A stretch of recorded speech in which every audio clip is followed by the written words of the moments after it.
नमस्कार, स्वागत है आपका खेती फ्रेश किसान में।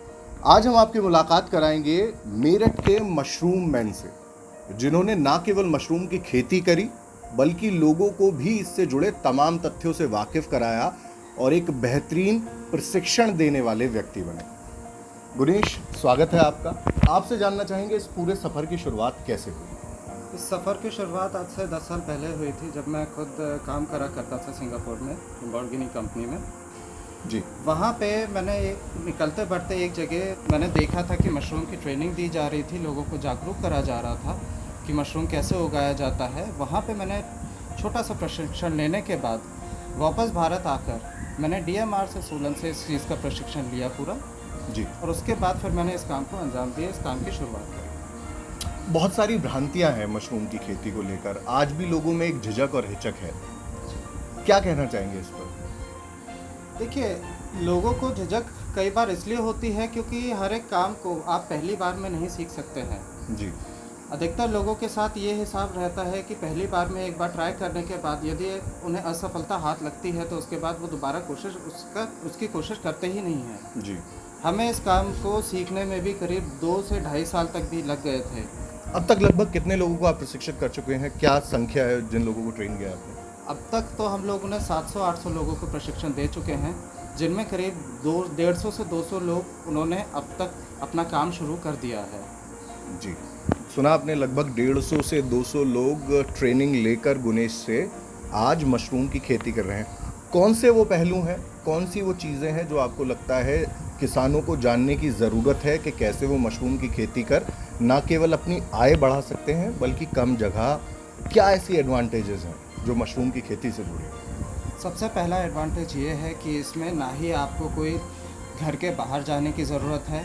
आप इस काम को अपने घर में बहुत छोटे से कम एरिया से शुरू कर सकते हैं।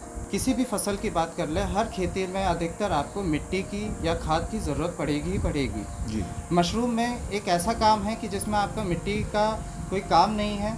इसमें जितना भी है बिल्कुल आपका ऑर्गेनिक काम है सारा का सारा। This is the compost for your oyster mushroom. ये आपका भूसे को ही बेसिकली स्टेरलाइज करा के बनाया गया है। अधिकतर लोगों के मन में ये शंका होती है कि मशरूम को खाद को सड़ा के बनाया जाता है, ऐसा कुछ नहीं है। यह बिल्कुल साफ़ सफाई से, इसका प्रोसीजर, इसकी टेक्निक ही यही होती है कि इसको बिल्कुल साफ़ सफाई में ग्रो करा जाता है। जैसा आप ये देख रहे हैं कि एक छोटा सा घर का कमरा है, कमरे में ही हम लोग ग्रो कर रहे हैं। हम लोगों को यही सिखाना चाहते हैं इस चीज़ में कि अधिकतर आप इस काम को अपने घर के कमरों से स्टार्ट कर सकते हैं। आपको कोई एक स्पेशल स्पेस की रिक्वायरमेंट नहीं है कि इसमें भूसे का प्रयोग किया गया है। हर व्यक्ति के यहाँ भूसा अलग अलग रेट में मिलता है। यदि हम यहाँ से अगर यूपी की बात करें जाए तो यूपी में अभी 8 से 9 रुपये प्रति किलो चल रहा है। यही चीज़ अगर हरियाणा में देखी जाए तो हरियाणा में काफ़ी कम रेट पे है और इसमें सब्सिडी वगैरह भी मिल जाती है। तो कुल मिला के कहने का तात्पर्य ये है कि इसमें 100 रुपये से भी कम लागत में, यदि आप खुद से तैयार करते हैं तो 100 रुपये से भी कम लागत में ये बैग तैयार करे जा सकते हैं। और इसमें जब फसल आती है तो इसमें एक अंदाजे से करीब 2 किलो, 2.25 किलो तक भी फसल आ जाती है।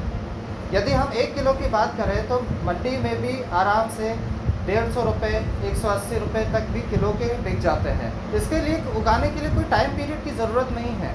इसके लिए हर मशरूम को उगाने के लिए दरअसल उसके अपना अनुकूल तापमान जो होता है, हमें उसे वो देना पड़ता है। यहाँ पे अब तक हमने कई सारी प्रजातियाँ उगाई हुई हैं, जैसे सबसे पहला आपका बटन हो गया है, ऑयस्टर हो गया, मिल्की हम लोग हर साल उगाते हैं। मगर उसके अलावा फिर शिटाके हो गया, गैनोडर्मा हो गया, इस तरीके की प्रजातियाँ हम लोग उगाते हैं सीजनली। आइए अब हम आपको बताते हैं कि इसकी एक टेक्निक, एक जनरल टेक्निक कैसे कैसे उगाया जाता है इसे, और कैसे कैसे हम लोग आगे इसमें काम करते हैं। सबसे पहले तो अब हम आगे अगर बात करें सबस्ट्रेट की, तो सबस्ट्रेट अधिकतर वैसे बोला जाता है भूसा हो गया या पुराली हो गई है, हम लोग वो सबस्ट्रेट को लेते हैं। सबसे पहला काम हमें क्या करना होता है कि उसको स्टेरलाइजेशन करना होता है, तब जाके हम आगे के स्टेप पे बढ़ते हैं। तीसरा स्टेप आता है आपका स्पॉनिंग। बिजाई हम लोग अलग अलग तरीके से करते हैं। कई लोग क्या करते हैं कि जैसे ये आपका एक बैग हो गया, इसमें सबसे पहले हम लोग ने नीचे डाली आपकी कंपोस्ट, इस लेवल को हम लोग बोलेंगे कंपोस्ट वाला। बात यहाँ पे आती है स्पॉनिंग की। तो जब पहले हमें इसमें सबसे नीचे की लेवल पे पहले डालना होता है कंपोस्ट। कंपोस्ट डालने के बाद तब हम करते हैं एक लेवल पे, पहली लेयर पे बिजाई। बिजाई जब हम लोग करेंगे तो ये चीज़ ध्यान रखनी है कि कंपोस्ट के कॉर्नर्स में करनी है। कॉर्नर्स के कहने का तात्पर्य ये है कि जैसे ये कॉर्नर हो गया, यहाँ पे इस तरीके की बिजाई करी जाती है। फिर उसके बाद फिर एक लेयर आपकी कंपोस्ट की आ जाती है। फिर उसके बाद फिर बीज डालते हैं और ये तब तक हम लोग करते हैं जब तक आपका पूरा बैग ऊपर तक भर नहीं जाता। ये होती है लेयरिंग। और दूसरी होती है आपकी मिक्सिंग।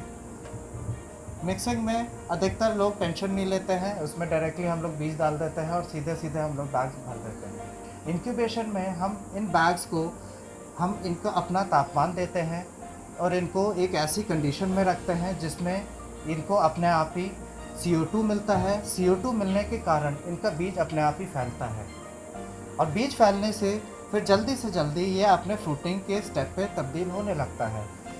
इंक्यूबेशन का प्रोसेस जो होता है वो अधिकतर 10 से 15 दिन तक का होता है और कई मशरूम की प्रजातियों में उससे ज़्यादा भी समय लग सकता है। अब बात करी जाती है जैसे फ्रूटिंग की, तो फ्रूटिंग अलग अलग तरीके से देता है ये।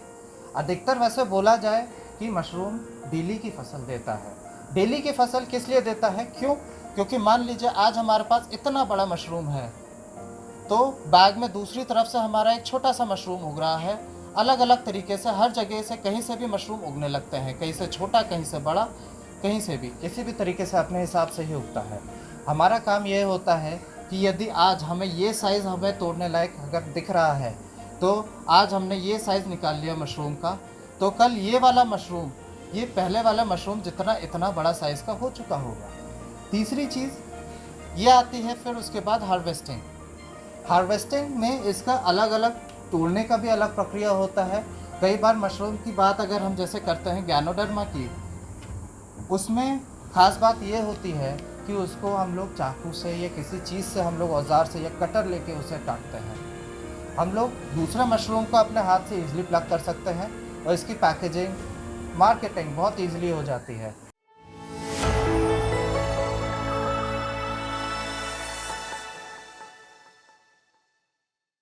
अगर आपको ये वीडियो पसंद आया तो हमारे चैनल को लाइक, शेयर और सब्सक्राइब करना ना भूलें।